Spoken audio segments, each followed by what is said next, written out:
Friends, हमारी कहानी का शीर्षक है एक माँ का दर्द। दरवाजे पर ठक ठक की आवाज़ से अमन की नींद खुल गई।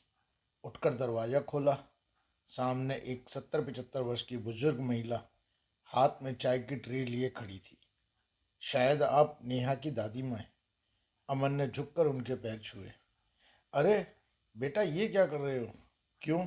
जैसे आप नेहा की दादी, वैसे ही मेरी भी तो दादी ही हुई, ठीक है ना? मगर मैं नेहा की दादी नहीं हूँ। तभी पीछे से नेहा की आवाज़ आती है। सही कहा, ये मेरी दादी नहीं है, बल्कि ये वो हैं जिनसे मुझे माँ के होते हुए, माँ से ज़्यादा माँ का, और दादी के ना होते हुए भी दादी जैसा प्यार मिला। खैर, मैं तुम्हें ये कहने आई थी, जल्दी तैयार होकर नीचे आ जाओ। मम्मी पापा ब्रेकफास्ट पर तुम्हारा इंतज़ार कर रहे हैं, क्योंकि फिर उनको अपने अपने ऑफिस जाना है। वरना फिर शाम को डिनर पर ही मुलाकात होगी उनसे। नेहा के जाने के बाद अमन दादी और नेहा के रिश्ते के बारे में सोचता रहा। दरअसल अमन कल रात ही लंदन से अपने ऑफिस के काम से इंडिया आया है।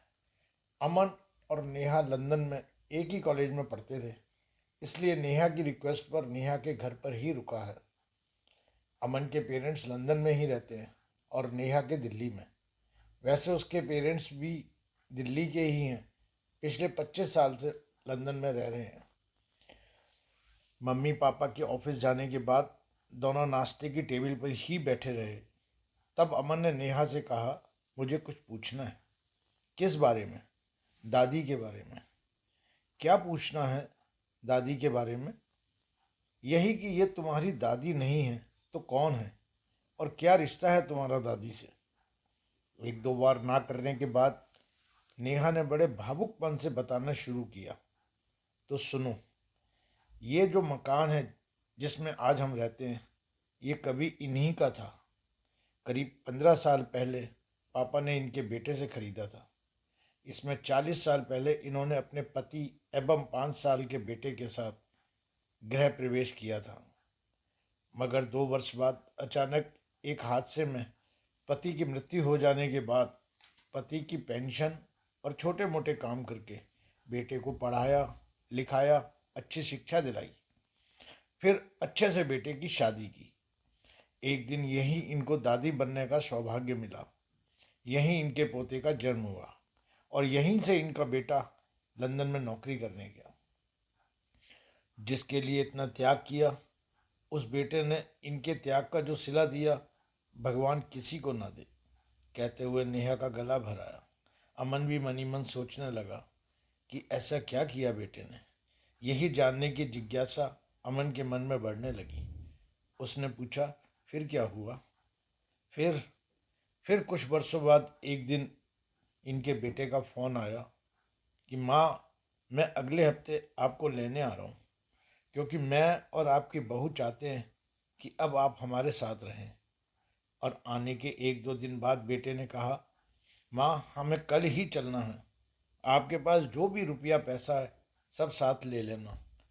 और हाँ, बाद में इस मकान की कौन देखभाल करेगा, इसलिए मैंने एक प्रॉपर्टी डीलर से बात करके इस मकान का सौदा तय कर दिया। कल दोपहर की हमारी फ्लाइट है। और अगले दिन दोपहर को माँ को लेकर एयरपोर्ट पहुँच गया। माँ को वेटिंग रूम में बैठाकर यह कहकर एयरपोर्ट ऑफिस की तरफ चला गया कि मैं बोर्डिंग वीज़ा के पेपर तैयार करवा कर आता हूँ। माँ को बैठे हुए कई घंटे बीत गए, मगर बेटा वापस ना आया। तब एक एयरपोर्ट कर्मचारी ने आकर के पूछा। सारी बात पूछने के बाद वो अंदर गया और उसने बाहर आकर बताया कि आपका बेटा वहाँ नहीं है, उसकी फ़्लाइट तो कब की जा चुकी है। सुनकर ये बेचारी सन्न रह गई। समझ नहीं आ रहा था करे तो करे क्या। बेचारी किसी तरह से घर पहुंची, मगर वो तो बिक चुका था। थकी हारी बेचारी इसी घर के बाहर सो गई। सुबह जब पापा शिफ्टिंग के लिए आए, उनको दरवाजे पर सोया पाया। सारी बातें सुनने के बाद पापा ने कहा, माँ जी, आप अपने किसी रिश्तेदार का पता बता दीजिए। जहाँ भी आप जाना चाहें मैं आपको वहाँ पहुँचा दूँगा। मैं आपके बेटे जैसा ही हूँ।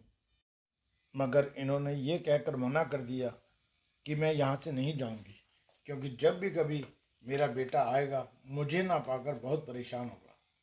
बेटा, अगर तुम मेरे लिए कुछ करना चाहते हो तो बस इतना कर दो, इस घर में एक कमरा किराए पर दे दो, क्योंकि इस घर से मेरे पति एवं बच्चों की बहुत सी यादें जुड़ी हैं। मेरे पति की जो पेंशन आती है उसमें से किराया देती रहूंगी। तभी से दादी हमारे साथ रह रही है, हमारे ही परिवार के सदस्य की तरह, मेरी दादी और पापा मम्मी की माँ के रूप में। सारी बातें सुनने के बाद अमन की आंखों में आंसू आ गए। तभी नेहा बोली, अरे ये क्या, तुम रो रहे हो? नहीं, मुझे मेरी दादी की याद आ गई। कहाँ है वो इस दुनिया में नहीं है। पापा ने बताया 15 साल हो गए उन्हें गए हुए। ओह, आई एम सॉरी। चलो उठो, अब ऑफिस भी जाना है। ऑफिस के रास्ते में अमन ने कहा, एक बात बताओ, दादी के बेटे का लंदन का कोई कांटेक्ट नंबर है? नहीं है। अगर होता तो मैं इतने साल लंदन में ढूंढती नहीं क्या? हाँ, मगर दादी के बेटे, बहू एवं पोते की तस्वीर जरूर है, जो दादी के कमरे की दीवार पर लगा रखी है। दिन भर अमन का सारा ध्यान दादी में ही लगा रहा। शाम को वापस आते ही सीधे दादी के कमरे में गया। सामने दीवार पर लगी तस्वीर को देखते ही अमन की आंखों में आंसू आ गए। वो एक टक उस तस्वीर को देखता रहा। तभी पीछे से नेहा की आवाज़ आती है, अरे तुम यहाँ खड़े हो, और ये क्या, तुम्हारी आंखों में फिर आंसू? क्या बात है? कुछ नहीं, कुछ तो है, बताओ ना। नेहा की जिद के आगे अमन को झुकना पड़ा।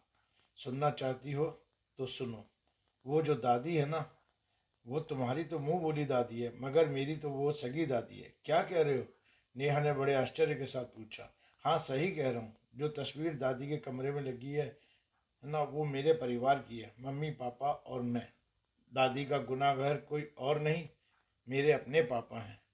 अगले दिन सुबह अमन ने नेहा को बताया कि काफ़ी सोचने के बाद मैंने फैसला किया है कि मैं दादी को सारी सच्चाई बता दूंगा और दादी को लेकर लंदन चला जाऊंगा। अच्छा, क्या दादी तुम्हारे साथ जाएगी? क्यों नहीं जाएगी? शायद इसलिए नहीं कि वो पहले भी एक बार धोखा खा चुकी है। फिर तुम ही बताओ नेहा, मैं क्या करूं? अमन परेशान होकर पूछता है।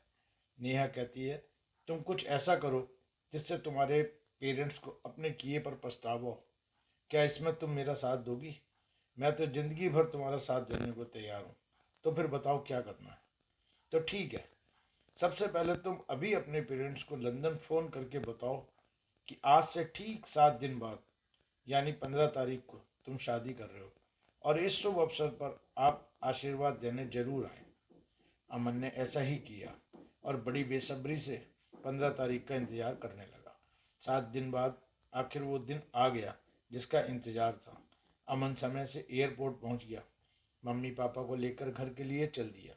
गाड़ी खुद अमन ही चला रहा था।